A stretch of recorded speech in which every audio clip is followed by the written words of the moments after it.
Yes, JEE के लिए communication system नाम के चैप्टर के लिए कई बच्चों ने कहा था कि सर एक वीडियो बना, तो मैं फटाफट आपको बताता हूँ कि कम्युनिकेशन सिस्टम में क्या क्या चीज़ें आपको आनी चाहिए।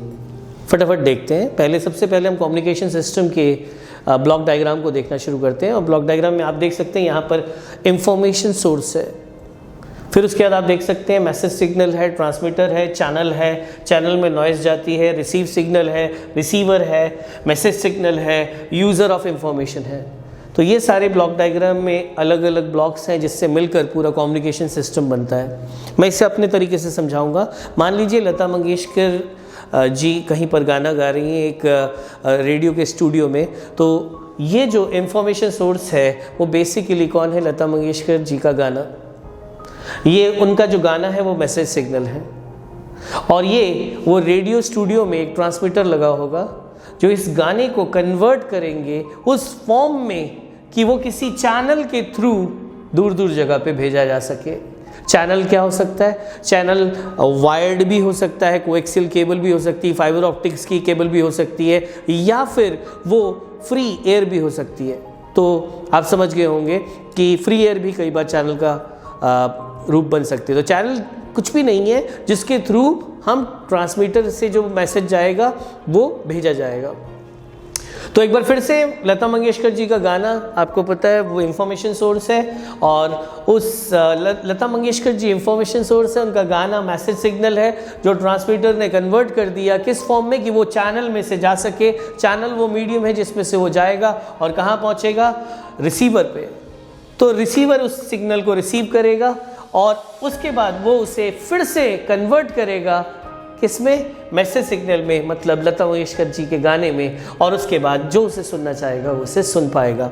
ये चैनल में जब वो जा रहा होगा सिग्नल, तो उस समय बहुत सारी नॉइज़ भी उसमें चली जाएगी, जो अनवांटेड सिग्नल्स उसमें जाएंगे वो नॉइज़ कहलाता है। तो ये पूरा का पूरा आपका कम्युनिकेशन सिस्टम का ब्लॉक डायग्राम है। यस, इंफॉर्मेशन सोर्स से हमें यूज़र ऑफ इंफॉर्मेशन तक अपना मैसेज भेजना है, और हमें बीच में चाहिए ट्रांसमीटर जो उसे कन्वर्ट करेगा इस रूप में कि चैनल में से भेजा जा सके। रिसीवर उसे पकड़ेगा, फिर से उसे कन्वर्ट करेगा मैसेज सिग्नल में लता मंगेशकर जी के गाने में, और यूज़र ऑफ इंफॉर्मेशन उसे सुन पाएगा। यहाँ तक एक एस्पेक्ट खत्म हो गया। दूसरा, दो मोड्स होते हैं कम्युनिकेशन के, एक पॉइंट टू पॉइंट और एक ब्रॉडकास्ट। पॉइंट टू पॉइंट मतलब जैसे मोबाइल पे दो लोग बात कर रहे हैं, तो जब तक मैं बात करता रहूँगा और आपके साथ कनेक्टेड हूँ तब तक हम बात करते रहेंगे। एक भी बंद कर देगा तो वो कम्युनिकेशन खत्म हो जाएगा। मतलब एक डेडिकेटेड लिंक चाहिए दो पॉइंट के बीच में, उसे पॉइंट टू पॉइंट कम्युनिकेशन कहते हैं। और ब्रॉडकास्ट क्या होता है? आपने किसी एक चीज़ को ब्रॉडकास्ट कर दिया, दुनिया में जो भी अपना टीवी ऑन करेगा और सोनी लगाएगा उसको सोनी मिलेगा, बंद कर दोगे नहीं मिलेगा। मतलब वो फ्रीली अवेलेबल है सबके लिए और वो ब्रॉडकास्ट कर दिया गया है। वो हमेशा सोनी का वो टीवी का वो चैनल चलता जा रहा है, भेजा जा रहा है, जो ऑन करेगा, जहाँ भी ऑन करेगा उससे वो चैनल मिलने लग जाएगा। That is called broadcast. तो ये हमारा पहला पार्ट हो गया। प्लीज़ मिटा दीजिए। इस चैप्टर में कुछ टर्म्स होंगे जो आपको आने चाहिए कि उन टर्म्स का मतलब क्या है। मैं आपको एक एक करके समझाना शुरू करता हूँ। सबसे पहले आपको एक वर्ड कभी कभी आपको इसमें सुनने को मिलेगा, ट्रांसड्यूसर। तो ट्रांसड्यूसर अगर आपको समझना है तो बेसिकली एक इंस्ट्रूमेंट है जो किसी फिजिकल फेनोमेना को इलेक्ट्रिकल सिग्नल्स में कन्वर्ट करेगा। तो ट्रांसड्यूसर एक इक्विपमेंट है जो किसी फिजिकल फेनोमेना को इलेक्ट्रिकल सिग्नल्स में कन्वर्ट करेगा। इसको समझाने के लिए मैं आपको माइक्रोफोन का एग्जांपल देता हूँ। आपको पता है जब कोई गाना गाता है तो माइक्रोफोन पे गाना गाता है, तो वो जो गाना गा रहा है वो एक फिजिकल चीज़ है और वो प्रेशर का वेरिएशन है, क्योंकि आपको पता है कि जो साउंड निकल रही है वो प्रेशर का वेरिएशन है, एक फिजिकल फेनोमेना है। और ये जो माइक्रोफोन है ये एक ट्रांसड्यूसर है जो उन प्रेशर वेरिएशंस को कन्वर्ट करता है इलेक्ट्रिकल सिग्नल्स में। तो वो माइक उसे क्या कर रहा है? कन्वर्ट कर रहा है माइक्रोफोन किसमें? इलेक्ट्रिकल सिग्नल्स में। तो आप समझ गए होंगे माइक्रोफोन एक ट्रांसड्यूसर है। वैसे ही कई पेशेंट्स होते हैं जिन पे बहुत सारी जगहों पे आपको पता है उनके बहुत सारे इक्विपमेंट्स लगे होते हैं। तो आपने देखा होगा कि एक इक्विपमेंट लगा होता है जो हार्ट बीट देखता रहता है पेशेंट्स की। तो हार्ट बीट आपको पता है एक फिजिकल डिस्प्लेसमेंट है और उसको इलेक्ट्रिकल सिग्नल्स में कन्वर्ट करके दिखाया जाता है एक जगह पे। तो वहाँ पर वो जो इक्विपमेंट है वो कौन है? एक ट्रांसड्यूसर। तो आप समझ गए होंगे किसी भी फिजिकल वेरिएशन को इलेक्ट्रिकल वेरिएशन में कन्वर्ट करने के लिए जो इक्विपमेंट यूज़ होता है वो ट्रांसड्यूसर है। ओके, एनीवे, सिग्नल जो ट्रांसमीटर मैसेज को भेजता है जिस फॉर्म में कि वो चैनल से जा सके, वो सिग्नल है, बस इतना है। ट्रांसमीटर को अगर चैनल में इसी तो भेजना है सिग्नल मैसेज को, तो सीधा मैसेज को भेजेगा तो वो नहीं जा पाएगा, तो उससे वो जिस फॉर्म में कन्वर्ट करके भेजता है वो सिग्नल है। फिर उसके बाद आता है नॉइस। जब चैनल में से वो सिग्नल जा रहा होता है तो अनवांटेड सिग्नल जो उसमें मिल जाते हैं, जो हमें नहीं चाहिए, वो नॉइज़ है। फिर उसके बाद ट्रांसमीटर, आप जानते हैं ट्रांसमीटर कौन है। ट्रांसमीटर ने क्या किया, मैसेज सिग्नल को किस में कन्वर्ट कर दिया, उस सिग्नल में जो कि चैनल से जा सके। तो वो कुछ मॉडिफिकेशंस कर देता है हमारे मैसेज सिग्नल में और उसे उस सिग्नल में कन्वर्ट करता है कि जो चैनल से जा सके। तो ट्रांसमीटर का काम है उसको उस फॉर्म में कन्वर्ट करके ट्रांसमिट करना। फिर उसके बाद आता है रिसीवर। वही रिसीवर क्या करेगा, उस सिग्नल को पकड़कर वापस मैसेज सिग्नल में कन्वर्ट करेगा, तो वो काम होगा किसका, रिसीवर का। फिर उसके बाद है एटेन्यूएशन। जब चैनल में से कोई मैसेज जाता है तो आपको पता है धीरे धीरे उसकी पावर या स्ट्रेंथ कम होती जाती है। तो जितनी दूर होगा हमारा रिसीवर, उतनी हमारी जो सिग्नल भेजी गई है ट्रांसमीटर से, उसकी पावर कम होती जाएगी। तो एटेन्यूएशन क्या है, वो जो लॉस करवा रहा है उस सिग्नल में पावर का, उसकी इंटेंसिटी जो कम हो रही है, वो जिस विरोध के कारण हो रही है उसे एटेन्यूएशन कहते हैं। तो हमें पता लगा एटेन्यूएशन से क्या होता है, पावर कम होती है किसकी, सिग्नल की, जब वो एक कम्युनिकेशन चैनल में से जा रही हो। फिर उसके बाद क्या आता है, एम्पलीफिकेशन। एम्पलीफिकेशन आपको पता है एटेन्यूएशन से क्या हुआ है, पावर कम हुई है, एम्पलीट्यूड कम हुआ है। तो एम्पलीफिकेशन क्या करेगा, उसके एम्पलीट्यूड को फिर से बढ़ाएगा। तो एम्पलीफिकेशन की मदद से हम क्या कर सकते हैं, जो पावर कभी कम हो जाती है उसे फिर से बढ़ाया जा सकता है एम्पलीफिकेशन से। फिर उसके बाद आता है रेंज। आप जितनी दूर अपना मैसेज भेज सकते हो वो डिस्टेंस कहलाता है रेंज। मतलब मैं यहाँ से अगर दिल्ली भेज सकता हूँ तो रेंज क्या है, ग्वालियर से दिल्ली, ठीक है, ये रेंज है। मैं ट्रांसमीटर यहाँ होगा, रिसीवर कहाँ होगा, दिल्ली में, ठीक है। फिर उसके बाद क्या आता है बैंडविड्थ। बैंडविड्थ मतलब वो सेट ऑफ फ्रीक्वेंसीज जिसमें ये मैसेज जाएगा, कितनी अलग अलग फ्रीक्वेंसीज का जो सेट है जिसमें ये पूरा मैसेज जाएगा, उसे क्या कहते हैं, बैंडविड्थ। फिर उसके बाद आता है मॉड्यूलेशन। मॉड्यूलेशन एक प्रोसेस है जिसमें वो जो मैसेज सिग्नल था, जो लता मंगेशकर जी का गाना था, उसे सीधा नहीं भेज सकते आप ट्रांसमीटर की मदद से। तो आप क्या करते हो, उससे बेसिकली कुछ उसमें मॉड्यूलेशन करते हो, एक हाई फ्रीक्वेंसी कैरियर लेते हो, जिसे हम आगे एक्सप्लेन करेंगे। एक हाई फ्रीक्वेंसी कैरियर वेव लेते हैं, उसके ऊपर हम लता मंगेशकर जी के गाने को उसके ऊपर हम लोग सुपर इम्पोज करते हैं और उससे हम इस कैरियर सिग्नल को चेंज करते हैं, मॉड्यूलेट करते हैं और उससे हमें एक मॉड्यूलेटेड सिग्नल मिलता है जो बाद में आके जाके ट्रांसमिट किया जाता है। तो मॉड्यूलेशन एक प्रोसेस है जिसमें मैसेज सिग्नल या लता मंगेशकर जी का गाना एक हाई फ्रीक्वेंसी कैरियर के ऊपर सुपर इम्पोज किया जाता है, उसी को मॉड्यूलेशन कहते हैं। और लास्ट में आता है डीमॉड्यूलेशन। वहीं पर रिसीवर को क्या करना है, रिसीवर को वो वाला जो हाई फ्रीक्वेंसी कैरियर है उसे हटाना है और फिर से लता मंगेशकर के गाने को फिर से रिट्रीव करना है। और लास्ट में आता है रिपीटर। जगह जगह पे बीच में हम रिपीटर रखेंगे जो इस सिग्नल को पकड़ेगा, एम्पलीफाई करेगा और आगे भेजेगा, रिसीव करेगा, एम्पलीफाई करेगा और आगे भेजेगा। प्लीज मिटा दीजिए। चलिए अब ये देखते हैं कि बैंडविड्थ जो सिग्नल्स की है वो क्यों इम्पोर्टेंट है और उसका मतलब क्या है। तो देखिए, आपने ट्रांसमीटर ने जो सिग्नल भेजा है, हम उसकी बैंडविड्थ की बात कर रहे हैं कि वो कितनी, कहाँ से लेकर कहाँ तक की फ्रीक्वेंसीज में उसकी जो पूरे का पूरा सिग्नल जा रहा है, वो उसकी रेंज क्या है। और उसकी जो रेंज है उसमें जो अपर लिमिट है माइनस लोअर लिमिट होगी, उससे हमें बैंडविड्थ मिल जाएगी। तो हमें पता लगा कि अगर आपको स्पीच भेजनी है तो स्पीच के लिए आपको पता है कि लोअर लिमिट है आपको 300 हर्ट्ज से लेकर 3100 हर्ट्ज के बीच में स्पीच, हमारी जो स्पीच की फ्रीक्वेंसी होती है। तो आपको पता है इसमें से ये माइनस करेंगे तो बैंडविड्थ हमें कितना चाहिए, हमें पता है स्पीच भेजने के लिए हमें 2800 हर्ट्ज की बैंडविड्थ चाहिए। और फ्रीक्वेंसी रेंज कहाँ से कहाँ तक चाहिए, 300 से लेकर 3100 हर्ट्ज तक की हमें को रेंज चाहिए। फिर उसके बाद आता है म्यूज़िक। म्यूज़िक में भी आपको पता है कि 20 से 20 किलो हर्ट्ज के बीच में आपका म्यूज़िक का फ्रीक्वेंसी का रेंज होता है। तो बैंडविड्थ कितनी आ जाएगी, 20 किलो हर्ट्ज। वैसे ही वीडियो के लिए जो बैंडविड्थ चाहिए वो कितनी चाहिए, 4.2 मेगा हर्ट्ज। तो आपको समझ में आ गया होगा, अलग अलग चीज़ भेजने के लिए बैंडविड्थ अलग अलग होती है। तो हमें पता लगा स्पीच के लिए कितनी बैंडविड्थ चाहिए, 2800 हर्ट्ज, म्यूज़िक के लिए 20 किलो हर्ट्ज, वीडियो के लिए 4.2 mega hertz. Is it fine. अब जैसे ही सिग्नल्स का अपना एक बैंडविड्थ होता है, चैनल का भी अपना एक बैंडविड्थ होता है, क्योंकि मैंने आपको बताया चैनल वो होगा जिसके थ्रू मैसेज जाएगा।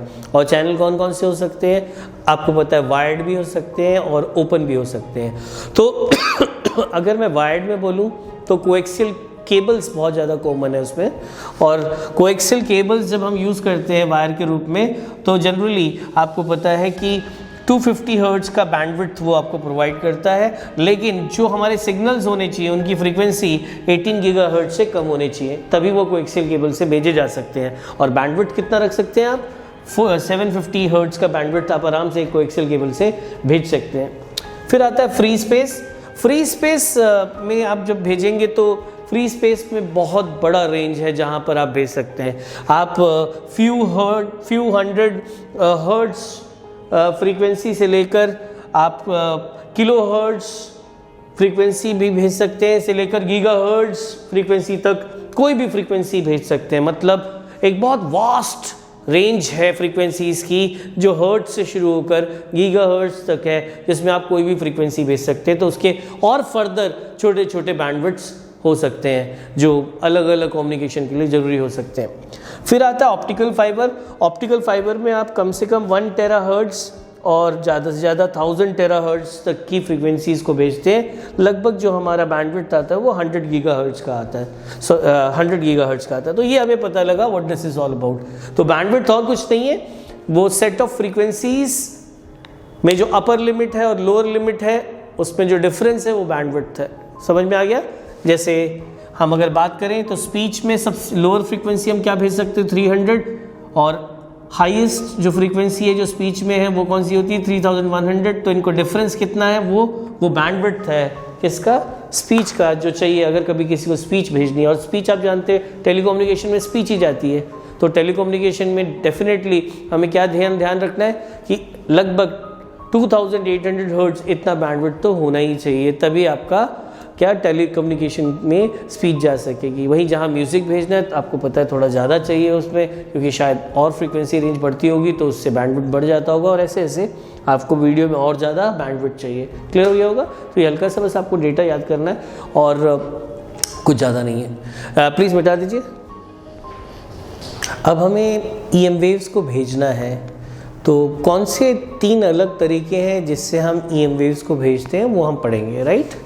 तो सबसे पहला है ग्राउंड वेव्स, आप इनकी मदद से आप EM वेव्स को भेजते हो, ठीक है। फिर है स्काई वेव्स और फिर है स्पेस वेव्स। तो इन 3 तरीके से आप बेसिकली अपने मैसेज को भेजते हो। तो सबसे पहले हम देखें ग्राउंड वेव्स क्या है। जो AM ब्रॉडकास्ट है वो सारा का सारा किससे होता है, ग्राउंड वेव्स से होता है, और ये रेडिएट करता है सिग्नल्स विद हाई एफिशिएंसी। और एंटीना का जो हाइट होता है वो हमेशा क्या होता है, λ/4 से ज़्यादा होना चाहिए। तो कहने का मतलब है अगर आप चाहते हो कि हाई एफिशिएंसी में कोई सिग्नल भेजना है तो आपको क्या देखना चाहिए कि हमेशा जो एंटीने का हाइट है वो λ/4 से ज़्यादा हो, तभी आप हाई एफिशिएंसी से सिग्नल्स भेज सकते हो।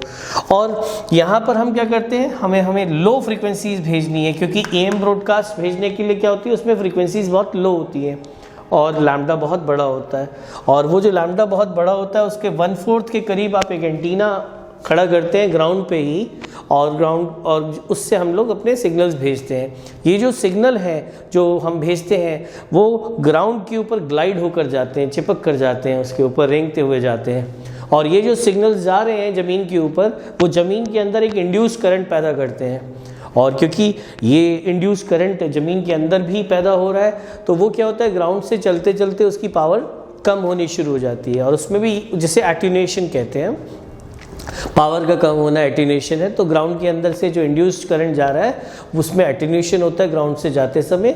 और ये जब स्टडी किया गया, देखा गया हाई फ्रीक्वेंसीज जो होती है उनमें एटीन्यूएशन ज़्यादा होता है, लो फ्रीक्वेंसीज में कम होता है। इसलिए ये वाला जो तरीका है सिर्फ लो फ्रीक्वेंसीज के कम्युनिकेशन में ही हम इसे यूज़ करेंगे, और वो भी क्या आपको पता है कि लेस देन फ्यू हर्ट्ज़। तो जहाँ पर फ्यू हर्ट्ज़ से कम फ्रीक्वेंसीज आपको भेजनी है तो आप उसे ग्राउंड वेव के तरीके से भेजेंगे। मैं इसे फिर से रिपीट कर देता हूँ। जहाँ लो फ्रिक्वेंसीज़ के मैसेज भेजने हम ग्राउंड वेव की टेक्निक यूज़ करते हैं, जहाँ पर बेसिकली हम ग्राउंड पर एंटीनास खड़े करेंगे और ये जो एंटीनास खड़े करेंगे उसमें से जो सिग्नल जा रही है वो क्या ग्राउंड के ऊपर उसके ऊपर ग्लाइड करते हुए जाएंगे, रेंगते हुए जाएंगे और ग्राउंड के अंदर इंड्यूस करंट पैदा करेंगे। और ग्राउंड के अंदर जब इंड्यूस करंट पैदा करेंगे तो वहाँ एट्यूनेशन होगी, उनके सिग्नल्स की पावर कम होगी और ये देखा गया हाई फ्रिक्वेंसीज़ की पावर जल्दी कम हो जाती है, तो उससे रेंज कम हो जाएगी, ज़्यादा दूर नहीं जा पाएंगे। तो अगर आप चाहते हैं ज़्यादा दूर तक भेजना है तो लो फ्रिक्वेंसी के सिग्नल्स को ही आप इससे भेजेंगे। समझ आ गया होगा। तो फ्यू हर्ट्ज़ तक अगर आपको सिग्नल्स भेजने हैं तो ग्राउंड वेव का तरीका सही रहेगा। नेक्स्ट है स्काई वेव्स। आपको पता लग गया होगा जहाँ पर आप फ्यू मेगाहर्ट्ज से लेकर 40 मेगाहर्ट्ज के रेंज में सिग्नल्स को भेजना चाहते हैं, आप वहाँ पर स्काई वेव्स को यूज़ करें। और ये लॉन्ग डिस्टेंस कम्युनिकेशन का पार्ट आ जाता है, जो बेसिकली इसमें पूरा तरीका क्या है कि हमारा जो आयनोस्फेयर है उसमें बहुत सारी लेयर्स हैं। जो हमारा यहाँ से जो सिग्नल जाएगा अगर वो 3 to 30 मेगाहर्ट्ज के बीच में है तो वो डिफरेंट लेयर्स से टोटल इंटरनल रिफ्लेक्शन करके वापस दूसरी जगह पे पहुंच जाएगा। मतलब अगर यहाँ ज़मीन पे ए पॉइंट ये है और बी पॉइंट ये है तो आप यहाँ से सिग्नल भेजेंगे कहाँ पर, आयनोस्फेयर में। आयनोस्फेयर की किसी एक लेयर से टोटल इंटरनल रिफ्लेक्शन होगा और वो यहाँ पहुँचेगा। जितनी ऊपर की लेयर से टोटल इंटरनल रिफ्लेक्शन होगा उतनी दूर पहुँचेगा। समझ में आ गया। बहुत लॉन्ग डिस्टेंस कम्युनिकेशन इससे किया जा सकता है, लेकिन मैंने आपको बताया इसमें लिमिटेशन है 30 मेगाहर्ट्ज तक की, क्योंकि 30 मेगाहर्ट्ज से बड़ी फ्रीक्वेंसी भेज दी तो वो आयनोस्फेयर को पार करके निकल जाएगा और फिर वो टोटल इंटरनल रिफ्लेक्शन नहीं होगा और आपकी बात नहीं बनेगी। तो आप समझ गए होंगे किस रेंज के लिए वैलिड है, 3 to 30 मेगाहर्ट्ज तक के लिए। Is it fine. And last आता है स्पेस वेव कम्युनिकेशन। और स्पेस वेव कम्युनिकेशन में जो बेसिकली जो फ्रीक्वेंसीज हम भेजते हैं बहुत ज़्यादा, मतलब आप समझ गए होंगे ये 30 हर्ट्ज से भी ऊपर होने वाली है। लगभग आप 40 मेगाहर्ट्ज से भी ज़्यादा की बात करें, 40 मेगाहर्ट्ज से भी ज़्यादा वाली फ्रीक्वेंसीज आप इससे भेजते हैं। और इतनी ज़्यादा फ्रीक्वेंसी की जो वेव्स हैं वो हमेशा एक स्ट्रेट लाइन में ट्रैवल करती हैं, इसलिए इनमें line of site communication use होता है। लाइन ऑफ साइट कम्युनिकेशन मतलब स्ट्रेट लाइन में, जो जैसे आइस अगर यहाँ पर है और ये हमारी लाइन ऑफ साइट है तो उसका मतलब अगर एक एंटीना यहाँ लगा दिया जाए तो लाइन ऑफ साइट मतलब उससे स्ट्रेट वेव जाएगी, स्ट्रेट सिग्नल जाएगा। इसे लाइन ऑफ साइट कम्युनिकेशन कहते हैं। यहाँ पर अगर हम देखें तो एक एग्जाम्पल बताया गया है, जैसे ये हमारा एक एंटीना है और ये हमारा ट्रांसमिटिंग एंटीना है और ये हमारा रिसीविंग एंटीना है। तो प्रॉब्लम कहाँ आ रही है, अर्थ के कर्वेचर में। तो अर्थ का कर्वेचर कई बार बीच में आ जाता है लाइन ऑफ साइट के कम्युनिकेशन में। तो अर्थ का कर्वेचर डिसाइड करेगा कि कितनी दूर तक क्या रेंज होने वाली है हमारे कम्युनिकेशन की।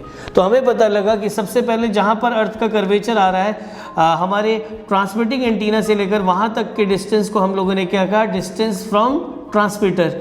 और वहीं पर हमारे जो रिसीविंग एंटीना है वहाँ से लेकर कर्वेचर का जो सबसे ऊपर वाला पॉइंट है वहाँ तक के डिस्टेंस को हमने डिस्टेंस फ्रॉम रिसीवर ले लिया उस कर्वेचर का। और जो टोटल रेंज हो गई या मैक्सिमम जो लाइन ऑफ साइट रेंज होगी वो कितनी हो जाएगी, dm। So maximum line of site distance dm है जो हमें निकालना है और वो कितना होगा, dt प्लस dr। और dm क्या होगा, dt प्लस dr। सॉरी ये dm नहीं होना चाहिए था, ये dr होना चाहिए था। और dt कितना निकलेगा, 2r height of transmitting antenna. r क्या है, रेडियस ऑफ अर्थ। आर यहाँ कौन है, रेडियस ऑफ अर्थ।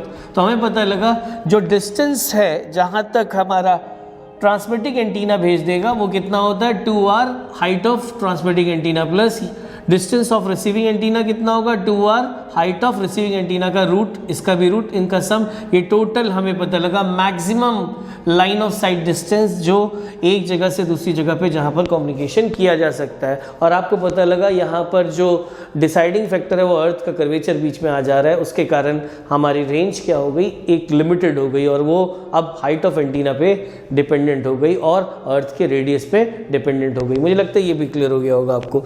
तो यहाँ से हमें पता लगा। अच्छा, स्पेस वेव में याद रखना सैटेलाइट कम्युनिकेशन भी इसी में आता है। अगर आप यहाँ से भेज दोगे 40 हर्ट्ज तो वो क्या करेगा, आयनोस्फेयर को भी पार कर देगा। और आपको पता है आयनोस्फेयर के भी ऊपर कहीं हमारा सैटेलाइट है, तो यहाँ से जो सिग्नल भेजे जाएंगे वो सैटेलाइट पकड़ेगा उसे और फिर वहीं पर एक रिसीवर भी है सैटेलाइट के अंदर, और सैटेलाइट के अंदर एक ट्रांसमीटर भी है, और वो किसी और लोकेशन पे भेज देगा। तो आपको पता है हम यहाँ से सैटेलाइट को भेजेंगे, सैटेलाइट वर्ल्ड में पूरे बहुत सारे इलाकों में भेज देगा, वो भी स्काई वेव कम्युनिकेशन में आता है। मोटा मोटा अगर मैं बोलूँ तो 3 लाइन बोलूँगा। ग्राउंड वेव में आपको पता है बहुत छोटी फ्रीक्वेंसीज भेजी जाती हैं, और इसमें कहीं ग्राउंड से चिपक के वेव जाएगी या ग्लाइड करके जाएगी, उसमें इंड्यूस करंट ग्राउंड के अंदर से जाएगा। छोटी फ्रीक्वेंसीज में एट्यूनेशन कम होता है, इसलिए सिर्फ उसके थ्रू करा जाएगा, ठीक है। ग्राउंड के नज़दीक एंटीनास बनाए जाएंगे। वहीं पर जो हमारा स्काई वेव है वो आयनोस्फेयर से, उसमें टोटल इंटरनल रिफ्लेक्शन से लॉन्ग डिस्टेंस कम्युनिकेशन होगा। और वहीं स्पेस वेव में बहुत बड़ी फ्रीक्वेंसीज़ की लाइन ऑफ साइट कम्युनिकेशन देखने को मिलेगा, और लाइन ऑफ साइट मतलब स्ट्रेट लाइन में आपकी कम्युनिकेशन देखने को मिलेगी। अर्थ में अगर है तो वहाँ पर रेडियस ऑफ अर्थ, वहाँ पर एक कंस्ट्रेंट बनेगा कि कितनी ज़्यादा से ज़्यादा रेंज हो सकती है, और सैटेलाइट कम्युनिकेशन भी स्पेस वेव में आती है। स्काई वेव, ग्राउंड वेव, तो एक और लाइन आपको याद होनी चाहिए, दैट इज़ ग्राउंड वेव को हम सरफेस वेव कम्युनिकेशन या सरफेस वेव प्रोपगेशन भी कहते हैं। इसलिए एक और ये चीज़ भी याद रखें कि ग्राउंड वेव्स को से जो कम्युनिकेशन होता है उसे सरफेस वेव प्रोपगेशन भी कहा जाता है। तो this is what it is all about, ठीक है। चलिए बाकी हम नेक्स्ट लेक्चर पे करेंगे, इसे रिवाइज कर लीजिए।